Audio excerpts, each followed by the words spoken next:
Terapia de café. Vivir sobrio está chido. Este es un podcast del Distrito 13, Área DF Centro. Las experiencias vertidas en este podcast son puntos de vista de los miembros de Alcohólicos Anónimos y de cómo viven el programa. Las opiniones expresadas en este programa no hablan a nombre de la Central Mexicana de Alcohólicos Anónimos. Si cuando bebes te das cuenta que ya nada te detiene, no estás solo. Queremos ayudarte. Somos Alcohólicos Anónimos. AA no organiza colectas públicas ni recibe contribuciones de institución alguna. Identifícanos. Central Mexicana de Servicios Generales de Alcohólicos Anónimos AC. 5, 4, 3, 2. Hola, bienvenidos a Terapia de Café. Vivir sobre está chido. Yo soy Vic, su amigo y compañero. Y sean ustedes bienvenidos a un nuevo episodio de Terapia de Café, Vivir Sobrio está chido. En esta ocasión traemos un tema sumamente interesante y no solamente para los integrantes de la comunidad de Alcohólicos Anónimos, sino para aquellas personas a quienes se ven afectadas del alcoholismo. Ahorita que entremos al tema, ampliamos un poquito más el contexto del tema, pero antes que nada quiero mandar saludos a todas las personas pues que nos dan su atención a escucharnos, que lo comparten, que creen que este podcast es una buena herramienta para pasar el mensaje o para ampliar la visión de lo que es Alcohólicos Anónimos. De antemano, pues les queremos agradecer eternamente todo el equipo de comunicación digital de este Distrito 13 que hace posible pues este trabajo del podcast de Terapia de Café, Vivir Sobrio está chido. Y pues bien, como ya es costumbre y es un propósito que persigue Alcohólicos Anónimos, que es el pasar el mensaje, vamos a hablar de lo que es el alcoholismo, quién es un alcohólico y qué es Alcohólicos Anónimos. Y pues bien, alcohólico es aquella o alcohólica es aquella persona que ha perdido la capacidad de controlar su manera de beber. Esto quiere decir que si al beber tiene poco control de los tragos que bebe y al beber pues padece de estos síntomas, que ese es el alcoholismo, que uno de ellos es el desdoblamiento de personalidad, querer tratar de controlar su manera de beber, cambiando de ambientes, cambiando de marcas, cambiando de tipos de alcohol, porque el alcohol en sí es el problema del alcohólico. No es el tipo de alcohol, sino el alcohol en sí, o sea, en todas sus formas. Dice el Dr. Silver que el alcohólico debe de evitar el contacto del alcohol en cualquiera de sus presentaciones. Y esto quiere decir cerveza, vino, vodka, tequila, todo lo que contenga alcohol, el alcohólico o el que se ha declarado alcohólico lo tiene que evitar para no seguir desarrollando conductas dañinas. En una de esos síntomas es el beber en momentos menos oportunos. Esto quiere decir que aquí se desarrolla, o lo que la ciencia médica nos ha dejado ver, es la obsesión y la compulsión. O sea, hace que en cuanto a la obsesión, que es relacionar el alcohol en todo nuestro entorno social o en nuestro entorno de vida, esto quiere decir que bebemos porque hace frío, bebemos porque alguien está triste, bebemos porque alguien se murió, bebemos porque alguien nació, bebemos porque el equipo al que le vamos ganó, perdió, la economía, la mala economía, amor, desamor, o sea, bebemos por todo y por nada. O sea, el alcohol se empieza a tener presencia en todo nuestro entorno social y obviamente todo lo que pensamos inconsciente o inconscientemente es beber. Esto quiere decir que cuando bebemos en momentos oportunos, esto quiere decir que no teníamos planeado beber. Despertamos y queremos tener nuestro día a día, vamos a la escuela, trabajamos, hacemos actividades sociales o recreativas, pero llega un punto en el que está presente el alcohol y aunque no hayamos decidido beber ese día, terminamos bebiendo. Esto, pues, una invitación a beber, llegamos con los compas, con los cuates, en una comida, y al final no podemos negarnos a la invitación a una copa. Y obviamente aquí pues se desata pues esta compulsión porque pues no hay control. Esto no quiere decir que meramente desde la primera vez. Hay a quienes sí, hay a quienes no, hay quienes empiezan a desarrollar la compulsión pues ya después de un tiempo de estar bebiendo. Hay gente que solo bebe una vez al año, pero cada vez que bebe puede beber descontroladamente. Hay gente que empezó a beber desde la primera vez, pues ya cada 8 días hasta llegar a a un consumo pues del diario. O sea que para todo momento está bebiendo. O sea, el alcoholismo es muy dinámico. El alcoholismo no es algo que creemos que solamente el borrachín o los que están en la cantina todo el día o los que están en el parque todo el día o en las banquetas todo el día. Quiere decir que esos son alcohólicos meramente porque se dedican a beber todo el tiempo. O sea, la enfermedad del alcoholismo, tanto como a hombres o mujeres, jóvenes, adultos, en el momento en el que uno empieza a tener contacto con el alcohol, y si cuando tiene contacto con el alcohol tenemos poco control de la cantidad que bebemos, y si cuando bebemos no hay un control de las cantidades, probablemente podamos sufrir de alcoholismo. No todo el que bebe es alcohólico. Esto, pues parte de la ciencia médica, pues nos deja claramente que hay varios tipos de bebedores.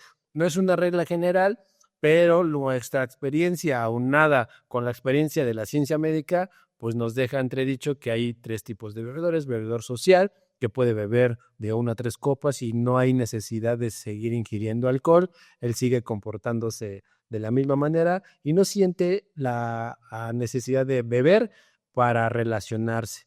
El bebedor fuerte, que es fuerte no porque bebe fuertes cantidades de alcohol, es fuerte porque aún conserva la fuerza de voluntad para saber entre beber y no beber. Este bebedor fuerte puede quizás tener problemas físicos causados por el consumo o la ingesta del alcohol. Este bebedor incluso puede llegar hasta morir por congestión alcohólica por su consumo de alcohol. Pero como esta persona conserva la fuerza de voluntad, eso quiere decir que si una advertencia médica, una advertencia de despido, una advertencia de pues una expulsión de una escuela, una advertencia de la familia, el abandono de la esposa, de los hijos o incluso hasta que lo corran de la casa por su consumo de alcohol, esta persona tiene la facultad moral todavía de decidir entre beber y no beber. ¿Qué es lo más importante? ¿Beber o no beber? ¿Beber o su salud? ¿Beber o la familia? ¿Beber o el trabajo? Y esta persona puede fácilmente decidir de no beber y no sufre por no beber, simplemente encontró una razón por el cual no beber. Y no así con el alcohólico. El alcohólico es que ya perdió la facultad de la voluntad, o como lo dice nuestro libro de texto básico, que el alcohol nos despojó de la facultad de la voluntad para decidir entre beber y no beber, aunque haya una advertencia, aunque haya un despido, aunque haya mala salud. Aquí es donde el alcohólico se vuelve una persona incomprensible. Y aquí empezamos a quizás entrar en el tema.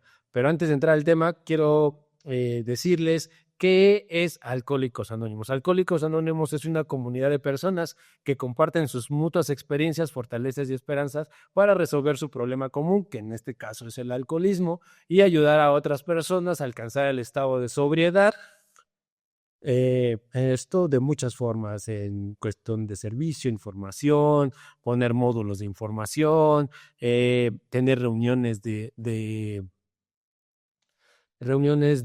información pública, reuniones de testimonio que realmente son muy valiosos cuando realmente llegamos a cierto tiempo sin beber y se invita a personas que no beben o que no tienen el problema del alcohólico para que vean que el alcoholismo puede ser tratable y puede una persona que haya sufrido de alcoholismo o que sufra de alcoholismo tener una vida útil y feliz. De esa manera, la comunidad de Alcohólicos Anónimos es como se mantiene a sí mismo. Alcohólicos Anónimos no da refugio, no da atención médica, no da atención de contención ni de internamiento. Alcohólicos Anónimos, de su asistencia es plenamente voluntario y lo único que requiere para integrarse al grupo de Alcohólicos Anónimos una persona es tener el deseo de querer dejar de beber. Esto es porque ha encontrado en su persona un problema con el alcohol, con su consumo de alcohol, y es ahí en donde quizás decide integrarse a los grupos de Alcohólicos Anónimos. Y los grupos de Alcohólicos Anónimos aquí en México son los grupos de Central Mexicana de Servicios Generales de Alcohólicos Anónimos, integrante de los Servicios Mundiales de Alcohólicos Anónimos. Eso es nuestra carta constitutiva legalmente aquí en México, y es como usted puede identificar los grupos de Alcohólicos Anónimos. Y pues bien, hoy tenemos una gran invitada. Híjole, realmente yo tengo mucha curiosidad de platicar con esta persona, porque nos va a hablar precisamente de las consecuencias de nuestro entorno por nuestro problema de alcoholismo. Y el tema de hoy es el alcoholismo y su dinámica familiar. Y antes de que esta persona se presente, me gustaría leer un poco del capítulo 2, en donde está de nuestro libro de Alcohólicos Anónimos, en la página 19, tercer párrafo. El hecho tremendo para cada uno de nosotros es que hemos descubierto una solución común. Tenemos una salida en la que podemos estar completamente de acuerdo y a través de la cual podemos incorporarnos a la acción fraternal y armoniosa. Esta es la gran noticia, la buena nueva, que este libro lleva a los que padecen alcoholismos. Una enfermedad de esta clase, y hemos llegado al convencimiento de que es una enfermedad, afecta a los que nos rodean como no lo hace ningún otro padecimiento humano. Si una persona tiene cáncer, todos sienten pena por ella y nadie se enfada si se siente dolido, pero no así con el enfermo de alcoholismo, porque con este mal viene la aniquilación de todas las cosas que valen la pena en la vida e involucra a todas aquellas vidas que están relacionadas en alguna forma con la del enfermo. Acarrea malos entendidos, resentimientos feroz, inseguridad económica, vidas torcidas de niños inocentes, esposas y padres apesadumbrados, amigos y patrones descontentos. Cualquiera puede aumentar esta lista. Y pues bien, nuestro libro es realmente una cosa maravillosa, no porque soy alcohólico, pero realmente ilustra claramente cómo es la enfermedad desde el punto de vista de un alcohólico, y luego nos aclara también el punto de vista desde las personas afectadas por nuestro alcoholismo. Y ahora sí, vamos a entrar en tema y no sé, ¿quieres presentarte? Bueno, yo soy Marcela, soy miembro de Alcohólicos Anónimos y también he sido miembro de Alano. Hola Marcel, pues mucho gusto, bienvenida aquí a Terapia de Café. Vivir Sobrio está chido. Y pues bien, obviamente hubo una charla antes a todo esto, y pues bien, me gustaría que nos contaras a nosotros, Marce, pues tu parte, ¿no? La parte en la que el alcoholismo pues se ve relacionado en el entorno familiar, y cómo es que se afecta en el entorno familiar. Pues bueno, primeramente no es fácil, por ejemplo, a veces ni saber que uno pertenece a una familia alcohólica, porque se ve como normal, se ve normal beber, es normal las reuniones sociales, es normal que lleguen los compadres, los vecinos, ¿no? Tus tíos, ¿no? Y luego mi familia muy grande y una familia que todos beben cerveza como si fuera agua. Verlo como que hay un problema es difícil, y saber todavía más es más difícil, ¿no? ¿Esto de beber cerveza como si fuera agua es porque eres del norte? Así es. ¿De dónde eres? Pues originalmente de Durango. Es que he tenido la fortuna de estar en el norte y hace mucho calor, y la verdad es que sí, o sea, realmente la cerveza es como agua, o sea, realmente se bebe la cerveza como si fuera agua. No sé si es una costumbre milenaria desde el que nace la cerveza, Pero es raro, o sea, es raro verlo como un problema el beber cerveza en este tipo de estados donde hace mucho calor y hasta se hacen formas diferentes de alcohol o de cerveza para que se beba más, porque pues está la light, ¿no? ¿Y cómo se bebe la light en el norte? O sea, realmente se bebe porque dilata un poco, amplía un poco más el tiempo para ponerse mal, ¿no? Entonces, si te tomas un 6, ¿no? De una cerveza normal, pues te pones medios chiles, ¿no? Y para ponerte medios chiles con ese 6, necesitas quizás dos 6 del azul, ¿no? De la light. Entonces, pues, obviamente abre un panorama diferente a beber más, ¿no? Entonces, sí, realmente yo estoy totalmente de acuerdo porque lo viví en carne propia de que en el norte y en el sureste se bebe cerveza como si fuera agua. Quita la sed. Así es. Sí, y de hecho lo normal es comprar doces de botes, Gnosis, y charolas de 24. Eso es lo normal. Eso es lo normal. Para cualquier reunión, ya cualquier comida en domingo, cada quien lleva su 24 de latas. Y eso es lo normal. Entonces, verlo como un problema no. Porque además nadie tiene un problema. Nadie bebe como en exceso, nadie termina mal, nadie hace conflicto por nada. Entonces, todo es normal. Pero acá, los que nos quedamos aquí en esta ciudad, no se bebe cerveza, sino son botellas. Y en mi casa siempre hubo botellas. Botellas de amaretto, botellas de Duque de Alba, bebidas dulces, brandis, ¿no? Llegaban los compadres o mi mamá. Hubo un tiempo en el que bebía entre semana, sacaba las botellas ella sola. Me contaba su vida, toda su vida me la contaba, yo tendría 8 años. Y los fines de semana, que descansaba mi papá, pues ya bebían los dos, ya llegaban ya los vecinos, ¿no? Siempre había gente y si no, había fiesta a la que íbamos, ¿no? Crecí en un lugar donde la gente se reúne a menudo y se bebe. Hay fiesta, nos dormimos en las sillas, ¿no? Lo normal, lo normal. Pero bueno, yo no sabía que esto era un problema, yo no sabía que había ahí un conflicto, pero lo que sí es que yo voy descubriendo cosas que, por ejemplo, veo que mi mamá la considera una niña. Me doy cuenta a los 8 años que es una niña igual que yo, pero con hijos. Algo me dice que no es confiable, que no puede decidir acerca de mí, que no me puede cuidar, que no me puede proteger. Por alguna razón lo noto. Y va pasando el tiempo y en la adolescencia mi hermano empieza a desarrollar un problema y este es el consumo de drogas.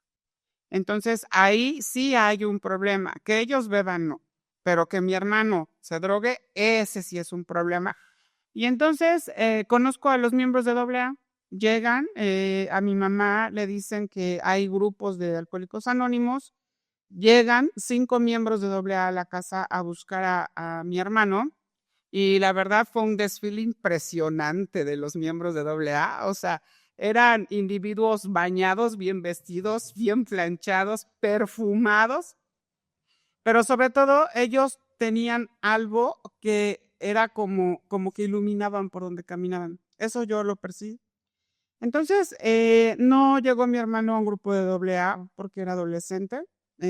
Lo tuvimos que llevar a otro lugar. Y ahí inicia el camino de mi hermano en la recuperación, ¿no? de las drogas. Tuvo un proceso él muy largo, muy difícil, y mientras más tiempo pasaba, era más deprimente, era más triste, más desconsolador. Mi familia, mis papás, nosotros nos tuvimos que aislar, ya no convivimos con mi tía, mis primos, porque mi mamá no quería contarle a nadie que su hijo se drogaba. Entonces, en este aislamiento, pues empiezo a vivir como un infierno, ¿no? Porque además es mi hermano y por alguna razón es el único que siento de mi familia. Es el único con quien me siento conectada y lo siento mi responsabilidad. Y luego mi mamá me dice que es mi culpa. Ajá, yo soy la mayor, él es el que sigue y tengo una hermana menor. Entonces me dice mi mamá que es mi culpa y que por mi culpa se droga y por mi culpa muchas cosas. Entonces conozco a una chica que va a un grupo de Al-Anon, ¿no? Un grupo para hijos adultos y me invita, me dice, vamos, Marcel.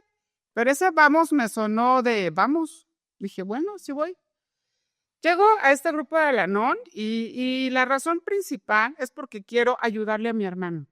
Me dicen que no puedo hacer nada por él, pero que lo puedo hacer por mí.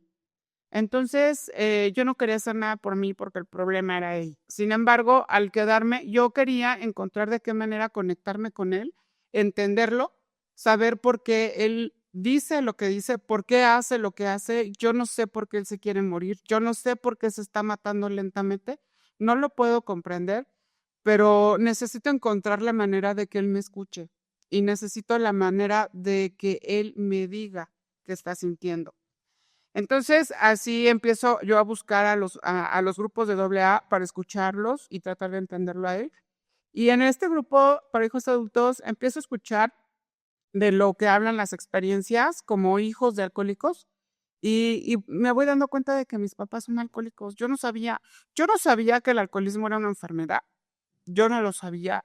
Yo no sabía que era incurable, progresiva y de consecuencias fatales. Oye, híjole, surgen como dudas, ¿no? Un poquito. El que hayas visto este desfile de estos compañeros, que realmente eso es lo que a veces hace que sea atractivo Alcohólicos Anónimos, pues de la manera en cómo empezamos a vivir los integrantes de Alcohólicos Anónimos. Los que empezamos a hacer como a adoptar la vida que ofrece Alcohólicos Anónimos como una forma de vida. Y es que hablas de que tu hermano era adicto, ¿no? O sea, me cuentas que esto es como un problema por una sustancia. Y no sé, tengo la impresión de que no podía dejar de consumir, a pesar de que se acercaron los compañeros a hablar con él. Tengo esa impresión de que no podía dejar de consumir, ya que empezaba a tener como que más conflictos familiares y este aislamiento. Y no fue a alguna otra instancia en donde tratara el tema de la adicción. O sea, a veces la mera oportunidad, porque pues es una comunidad muy grande. Hoy han crecido otras instituciones que se pueden enfocar precisamente en sustancias como narcóticos anónimos, drogadictos anónimos. Esto obviamente a raíz de que nace Alcohólicos Anónimos, pero a veces quizás, y eso es bueno porque el fin de la comunidad es informar que existe el problema del alcoholismo. Ya las personas que se quieran recuperar de ellas, pues es por su propia asistencia voluntaria a los grupos y querer dejar de beber. ¿Cómo es que empiezas a tener como esta relación con los compas de Alcohólicos Anónimos, ¿no? O sea, porque era evidente que tu hermano, pues no podía salir de su problema, en los grupos de Alcohólicos Anónimos. Así es. Bueno, inicialmente estos compañeros sí lo llevaron a un grupo, pero habrán sido 1 o 2 ocasiones. Mi hermano acaba de cumplir 16 años cuando mi mamá se da cuenta de que él consume sustancias. Investigó y al primer lugar en el que él estuvo internado fue en el hospital psiquiátrico infantil. Ahí hay un pabellón que es para niños adictos. Ahí fue donde estuvo internado. Ok. Y fue un excelente lugar. Teníamos que ir a terapias familiares, los días de visita, y es un lugar excelente para atender las adicciones en los niños. Sí, a ver, fíjate, eso está muy padre porque precisamente el que no podamos nosotros como Alcohólicos Anónimos ayudar a un adicto, pero nos vemos muy limitados porque el problema es diferente, ¿no? El problema es muy diferente, ¿no? Y obviamente parte de nuestra historia es que los mejores resultados para las diversas problemáticas, aparte del alcoholismo, pues es la contención. es el internamiento, pero desde una manera profesional, ¿no? Desde el punto de vista, y ahí es donde uno de los iniciadores de Alcohólicos Anónimos hizo mucha correlación con las instituciones, porque realmente a veces no se entiende bien perfectamente cómo es que el alcoholismo y tiene todo un espectro y va creciendo el espectro del alcoholismo en cuanto hay más drogas a disposición de la sociedad. Es sugerido, ¿no? Es sugerido meramente asistir a una asistencia pública, una asistencia privada, precisamente para que nos amplíen el espectro del problema de la adicción. Y qué padre. ¿Te recuerdas el nombre? Digo, para que tomarlo como referencia. No recuerdo bien el nombre, pero creo que se llama José N. Navarro. Está frente al Hospital Fray Bernardino, ahí en Por Tlalpan o por San Fernando. al lado de cardiología. Órale. Ojalá y es que todavía exista. Entonces ya saben si tienen algún problema de tipo adicciones en adolescentes, ahí está ese lugar. Bueno, a ver, Así es. cuéntanos, síguenos contando. Bueno, en el caso de mi hermano fue un largo caminar porque después de este lugar, él entraba a la escuela, pero no podía continuar con clases, estuvo en grupos de 24 horas, conocía los grupos de 24 horas, y después volvió a estar en este mismo hospital. Y de ahí, para mi hermano fue muy difícil. Al final, después de algún tiempo, terminó en el reclusorio. Dice por aquí que es incurable, progresivo y de consecuencias fatales. Entonces, antes de ser fatales, son muy lamentables las consecuencias y para él así tuvo que ser. En todo este proceso que él va viviendo, yo en Al-Anon voy descubriendo a mi familia alcohólica las características de los alcohólicos, cómo es que se comportan, cuál es su manera de convivencia. Y dentro de todo esto que voy yo descubriendo, pues me voy encontrando que yo soy alcohólica. Me empiezo a preguntar, ¿no serás alcohólica? Porque yo me divertía y decía, ay, sí, yo hago lo mismo, yo pienso lo mismo, yo también un día. Yo me divertía mucho. O sea, pero aquí, bueno, es que, digo, te estoy escuchando y me da como, pues, de que hubo una buena aceptación de tu parte, pues, de estas agrupaciones, ¿no? O sea, de Al-Anon. ¿Qué encontraste en Al-Anon? Antes de encontrarte como alcohólica o descubrirte como alcohólica, ¿qué encontraste en los grupos de Al-Anon? Lo que tiene Al-Anon, sin ninguna duda y en primer lugar, es amor. Hay amor y hay comprensión. ¿Amor de qué manera? Este amor en lo que dice aquí la tradición, que no te censura, ¿no? Que no te rechaza, que aquí se te acepta, donde encontré un lugar en el que podía hablar de todo esto que no le quería contar a nadie, porque es vergonzoso. Vivir con un alcohólico es vergonzoso. Ahora vivir con mucho más vergonzoso. Hay cosas que es mejor no contar, ¿no? Porque se pasan muchas vergüenzas y ridículos en la calle, ¿no? Con los vecinos. Hay cosas muy lamentables en las actitudes de los alcohólicos, de las que uno no quiere hablar y quiere hacer como que no pasó. Entonces, las circunstancias de vida son muy dolorosas y dentro de todo esto, que para mí es normal, llego a un lugar en donde me hacen sentir que es un lugar en el que puedo soltar todo lo que vengo cargando y que se los puedo dejar. O sea, eso fue lo primero que sentí, donde me dijeron, aquí el grupo depende de todos y eso a mí me hizo sentir que no era yo la que lo iba a resolver, que yo no lo iba a cargar, que yo no iba a decidir, ¿no? Que no era mi responsabilidad todo. Y entonces al compartir todo esto, me siento aliviada, me siento aceptada, me siento fortalecida y siento que tengo la oportunidad de empezar a respirar. Supongo que como con nosotros, que cuando escuchamos a otro alcohólico, híjole, es así como que, no soy el único, porque de verdad uno cuando no conoce la comunidad de Alcohólicos Anónimos y pasa todos los desastres y ni te comprendes y ni te comprende la familia, porque ese es un tema crucial, ¿no? Que la familia, por las razones por las cuales bebe en los momentos en que menos debe beber, cumpleaños, cenas, compromisos, y uno promete llegar, cumplir. Digo, un día con una pareja que tuve, era el cumpleaños, me habían encargado los refrescos, el pastel, y no llegué, o sea, de verdad, yo amanecí con la convicción de que fuera el mejor día para esa compañera, porque le iba a demostrar quizás un acto de amor por parte mía, pues en corresponder con esta responsabilidad que me había dado la familia, y no llegué. O sea, no llegué con el pastel.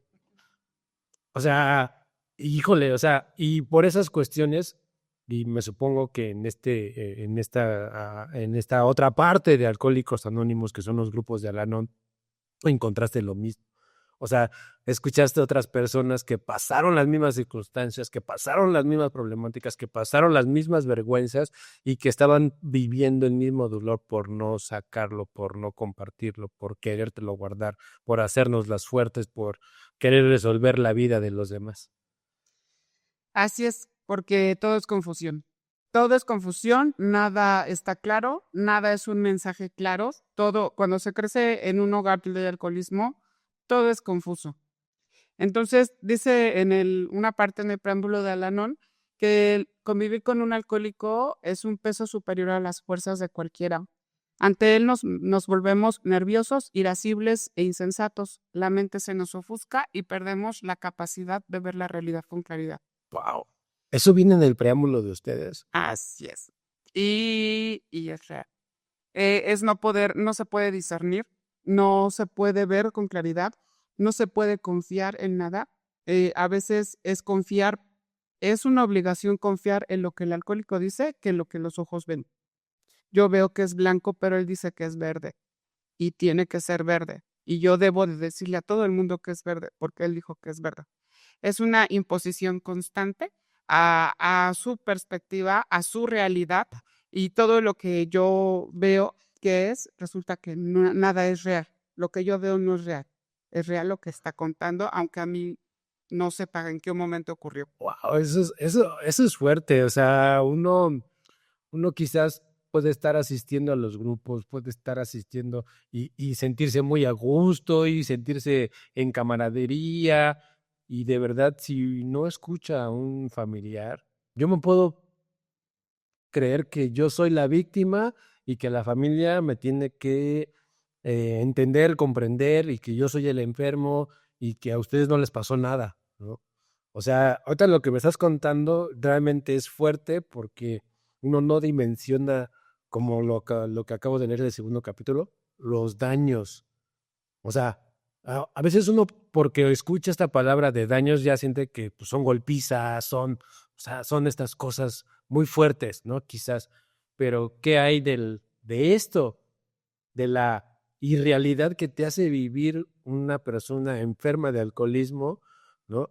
De evadir la realidad y de generar una realidad alterna. Híjole, o sea, es demasiado fuerte. Y es una realidad alterna, es su realidad en la que todos debemos de vivir. Si uno se sale de su realidad, se está rompiendo el bienestar de la familia. Y además no se cuenta nada. Aquí todo es en secreto. No le cuentes a los vecinos, no le cuentes a tus tíos, no le cuentes a nadie lo que estamos viviendo, porque esto es de la familia, pero también surge el sentimiento de que si hablo soy traidora. Entonces nada se cuenta. En donde en las dinámicas de las familias donde hay alcoholismo, no hay un rol definido para los hijos. El hijo mayor se vuelve el papá o la mamá de los que siguen. Los papás no son responsables. Los papás alcohólicos, ninguno es responsable.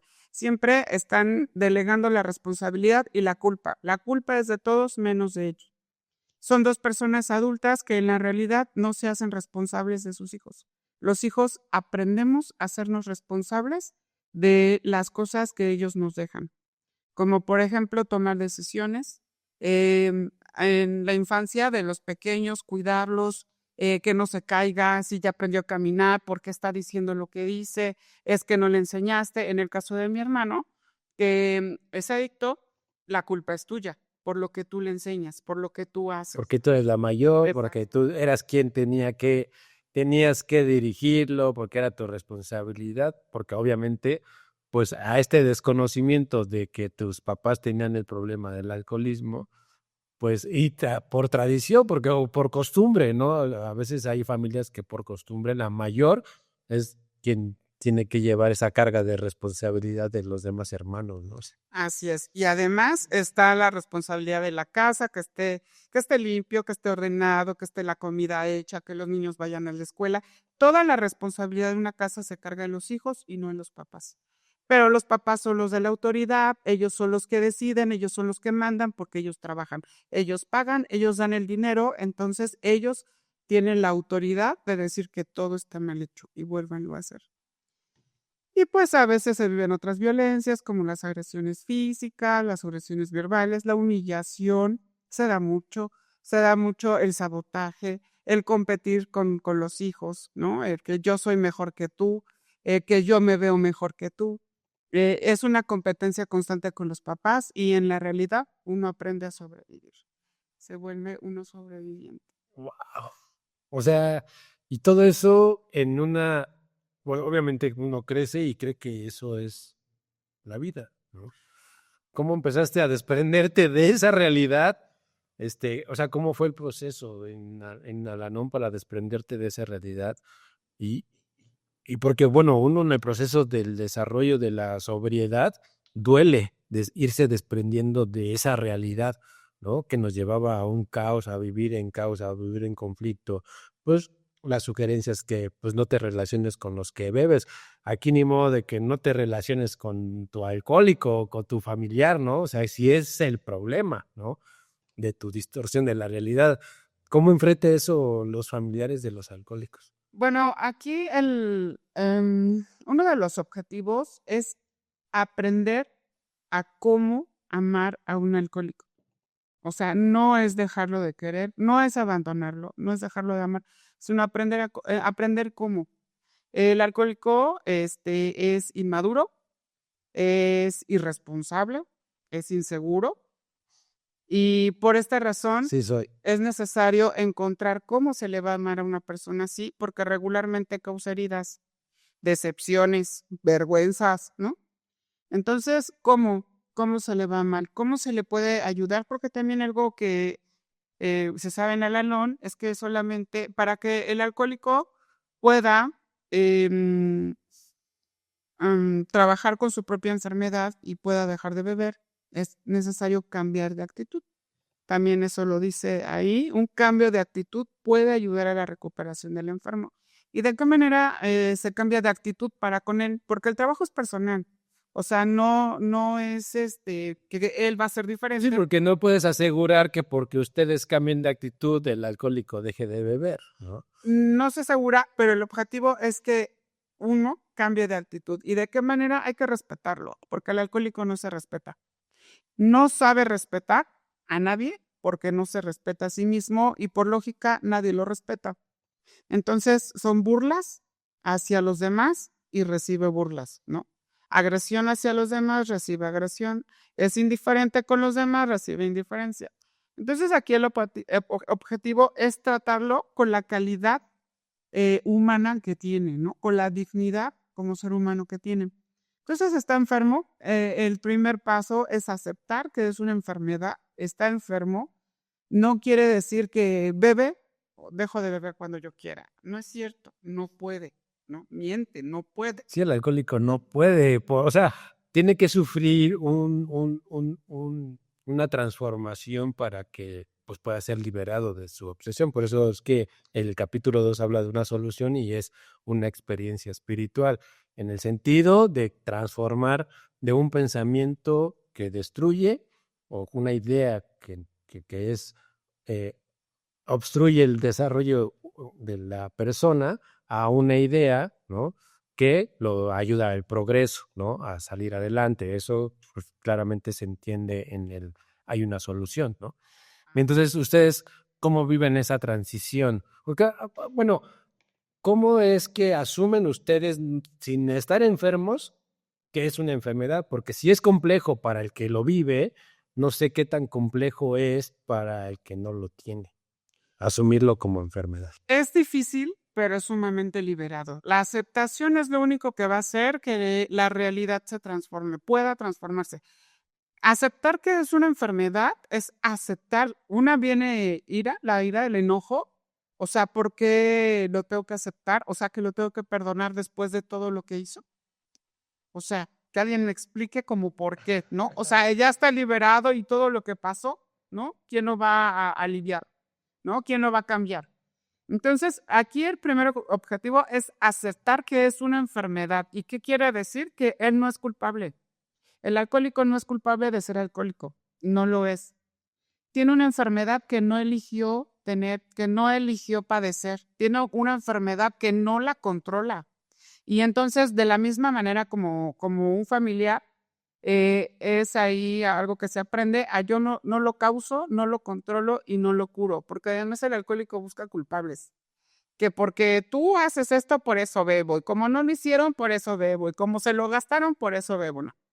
Entonces, no hay culpables de lo que pasa, no hay culpables de su enfermedad, nadie controla esta enfermedad y nadie la causa. O sea, no hay un causante. Entonces, ¿a quién se le puede culpar o a quién se le va a hacer responsable del caos de la familia? En la realidad no hay a quién. Entonces, él es responsable de su vida y yo soy responsable de la mía. Y entonces, en esta dinámica familiar es cuál es mi lugar en la familia y cuál, este lugar que yo tengo es el lugar que yo asumo. ¿Cuál es mi rol en esta familia? Y ese es el rol en su vida y en la familia. En este caso, mi papá es el papá, mi mamá es la mamá. Si no son responsables, las consecuencias no son mías, son de ellos. Pero no puedo seguir asumiendo el papel de los dos.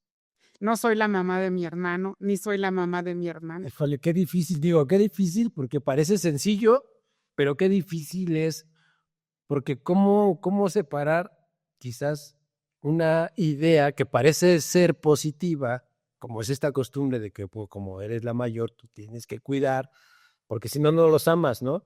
Como los papás, que la religión o ideas religiosas, que como son los papás o son las mamás, tienen que cargar con todas las consecuencias de lo que son los hijos, porque pues, son los hijos, ¿no?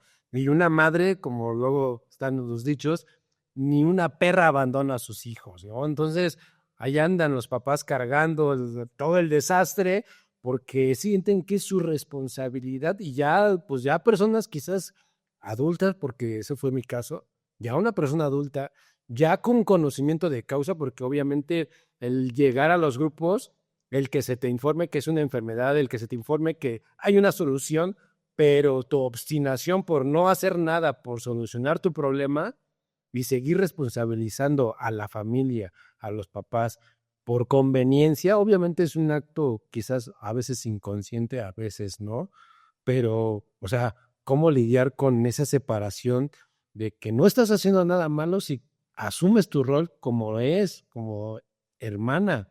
O sea, creo que es una transición bastante dolorosa y compleja, ¿no?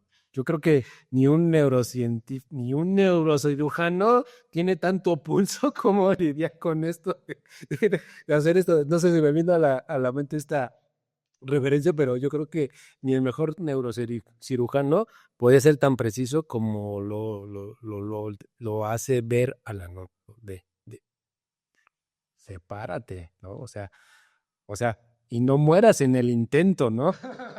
Eso es lo importante porque ahí hay algo que se menciona que es despréndete con amor. Te tienes que desprender y con amor no puede ser vengativa, ¿no? O hablar con el hígado, ¿no? Para que se les quite, por eso ahora ya me voy. Por eso ahora los castigo y ya no los voy a prestar atención. No, o sea, tienes que desprender de esa manera en la que ellos sientan que vas a estar, pero tú vas a vivir tu vida, porque tienes que vivir tu vida. Si no, ¿cuándo? ¿No? Tienes que hacer tu vida, porque entonces en este rol que tengo yo también soy hija, pero ahora la pregunta es, ¿qué hace una hija?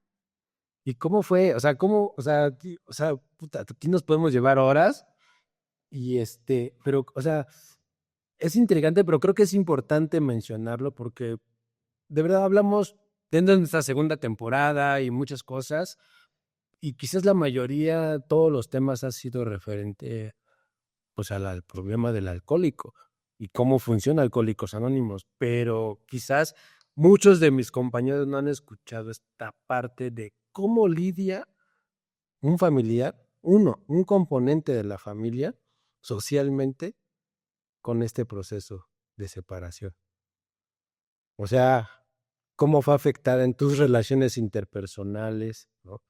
O sea, tus relaciones quizás como pareja, cómo se vio involucrado todo en la afectación del convivir con un enfermo, con el problema del alcoholismo en casa, en tu entorno social, ¿no? O sea, en la escuela, en las relaciones interpersonales, amistades, sentimentales, laborales, o sea, porque pareciera ser que pues ya llegué al grupo, o como lo hacemos nosotros, y pues la vida va a seguir pues igual, ¿no?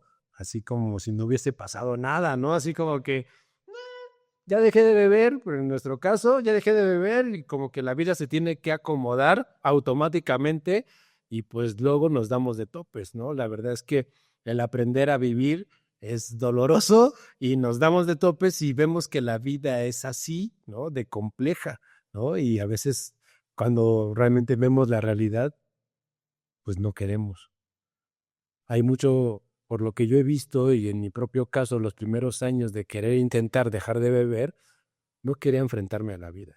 Entonces, para mí era más fácil regresar, o sea, regresar a lo mismo, o sea, al consumo, al alcoholismo, a esta vida que ya tenía ya bien conocida.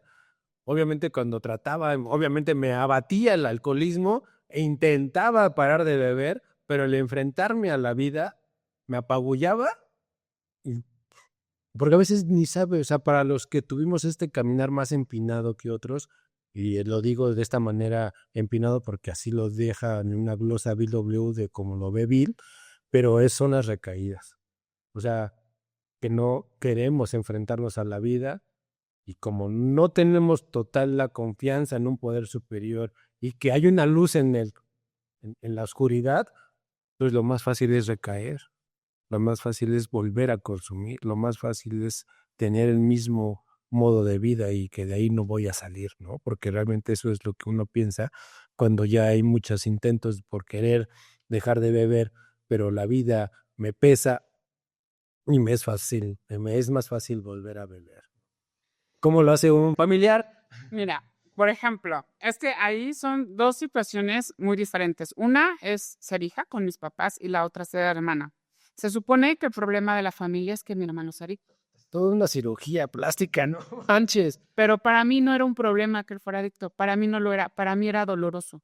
Doloroso y me llenaba de impotencia, de desesperación, mucho miedo porque se fuera a morir, porque lo mataran.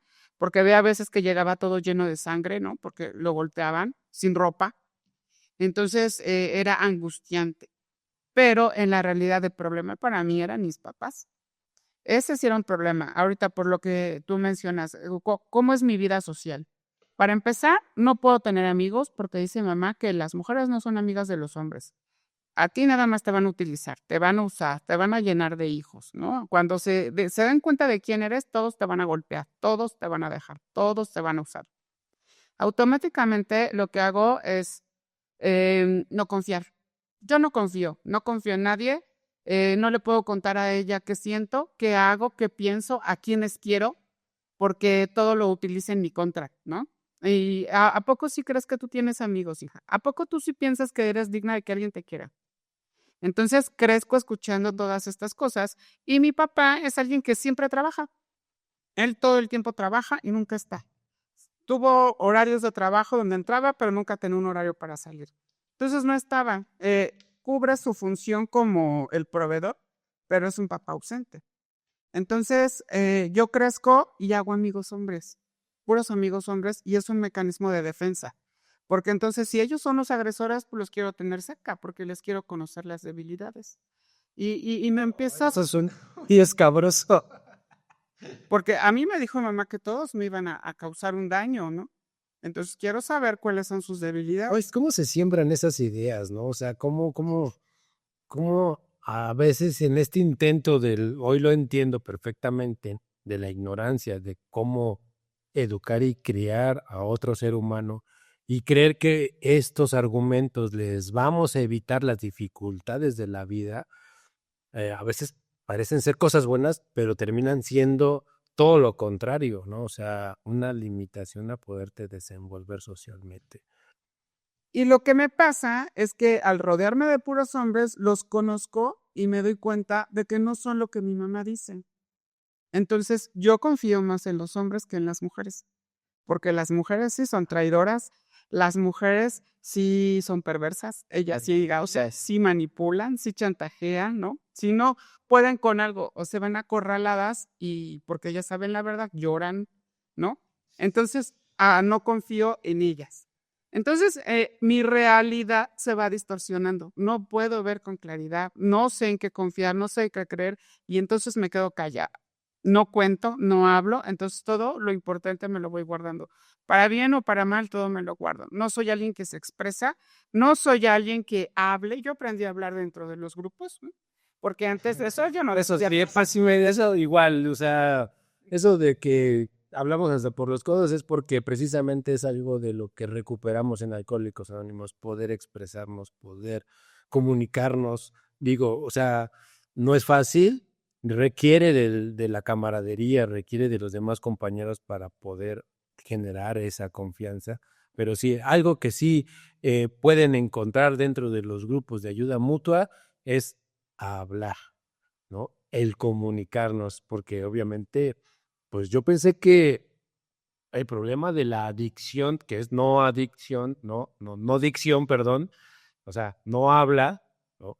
Que esa es como quizás la connotación científica de la adicción, pues pareciera ser que era nada más de los adictos que consumen sustancias, ¿no? Que por eso se les llama adictos, ¿no? Por reprimir emociones y que por eso recurren a las sustancias. ¿Cuáles son esas sustancias de ustedes? Porque pues ustedes no consumen, ¿no? Pues en realidad este asunto de la adicción es indicción. Es que no me conozco. Es que no sé lo que siento. Porque además cuando era niña y lloraba porque además mi papá se murió cuando tenía 3 años. Entonces yo lo extraño mucho, mucho, pero no puedo llorar.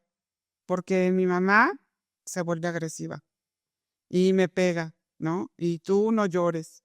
Es inseguro mostrar alguna emoción. La única emoción permitida en mi casa es la ira. Todos enojados estamos bien. Todos gritando estamos bien. Aquí nadie puede estar contento, nadie puede estar triste. Todos tenemos que estar enojados.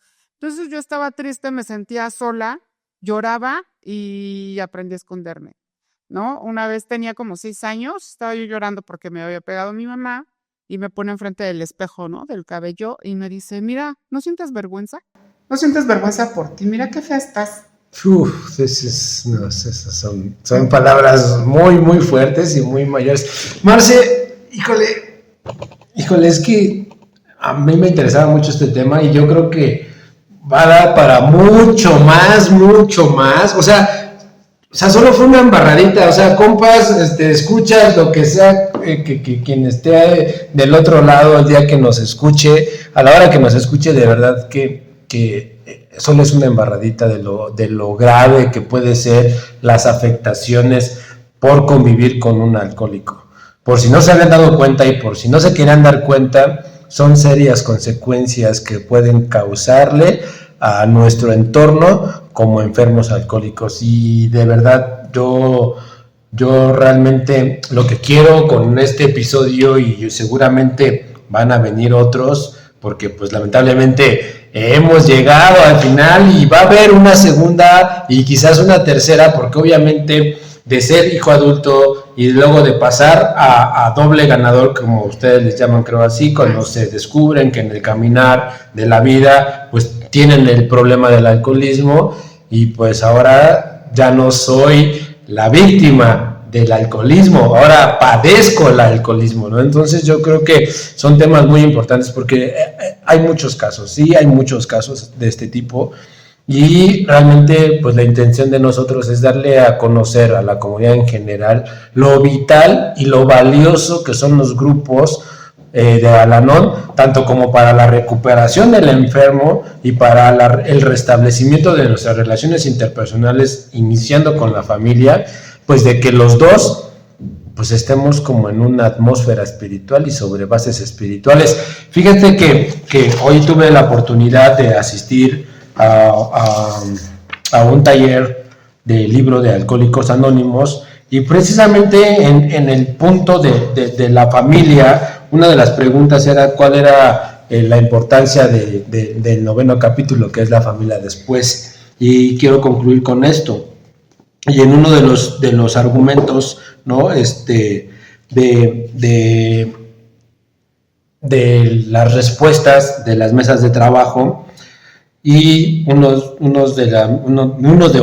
compañeros de una mesa dijeron que lo importante del capítulo 9, o una de las cosas relevantes del capítulo 9, que es la familia después, es que todos los miembros de la familia deben de tener como base de común acuerdo la tolerancia, la comprensión y el cariño, ¿no? Marce, ha sido todo un placer, toda una ilustración, porque así puedo comprender tanto como a mi madre, a mi hermano, que quizás fueron las dos personas que se vieron más afectadas, y obviamente a mis parejas con las que tuvieron que ver con mi alcoholismo y con las que hoy en día yo me relaciono, porque aunque yo ya no bebo, no quiere decir que ya no estén pagando o que tengan que sufrir consecuencias del alcoholismo, porque pues, el alcoholismo ahí está. Las actitudes y las acciones y las respuestas ante ciertas acciones de la vida o circunstancias es meramente por causa de mi alcoholismo. Entonces, aún yo puedo seguir sin beber, aún estando en mi programa de recuperación, afectando con mi problema alcohólico a las personas con las que me relaciono. Marce, quiero aquí y comprometerte a que haya una segunda parte de este tema, que es el alcoholismo y su dinámica familiar. ¿Te parece? Me parece ¿Trato? bien, sí. ¿Trato hecho? Me gustaría nada más decir adelante, una adelante. última cosa que es de suma importancia, que la relevancia de encontrar una manera de amar al alcohólico es porque merece amor, sin importar lo que haga y cómo se comporte. Es alguien que merece amor y la familia lo ama y la familia quiere lo mejor para él. Hay que encontrar la manera de poder convivir sin estar rozando con sus debilidades, porque lo que necesitamos es vivir en conjunto. Esa es la importancia de aprender cómo amar a un alcohólico. Muchas gracias, Marce, y realmente pues ha sido como muy ilustrativo toda esta parte. Esperen la segunda parte y pues estaremos en escucha con todos ustedes. Yo les agradezco mucho. En la descripción del perfil en Spotify de Terapia de Café Vivir Sobre Está Chido están los teléfonos de las oficinas intergrupales. Si alguien quiere solicitar ayuda o sabe de alguien, puede solicitar. Esto es meramente aquí en la Ciudad de México, son las oficinas del área de F-Centro, pero si requieren más información van a encontrar en la descripción del episodio la página oficial de Alcohólicos Anónimos aquí en México, que es aamexico.org.mx, y no sé si quieras agregar cómo buscar información de los grupos de Al-Anon. De la misma manera, se busca como grupos de familia Al-Anon. Tiene un número de teléfono de la OSG de Al-Anon y también ahí tienen un directorio. Les pueden también informar cuál es el grupo más cercano y los horarios de sesión. Que es alanon.org. .mx. Bueno, OSG Al-Anon. Ok, pues ya saben, si requieren más información acerca de estos grupos de familiares de Al-Anon o de grupos de Al-Anon, ahí está. De todas maneras lo vamos a agregar a la descripción del capítulo, y pues para mí ha sido un placer haber estado con ustedes, y esto fue Terapia de Café Vivir Sobre Está Chido, y nos vemos la próxima.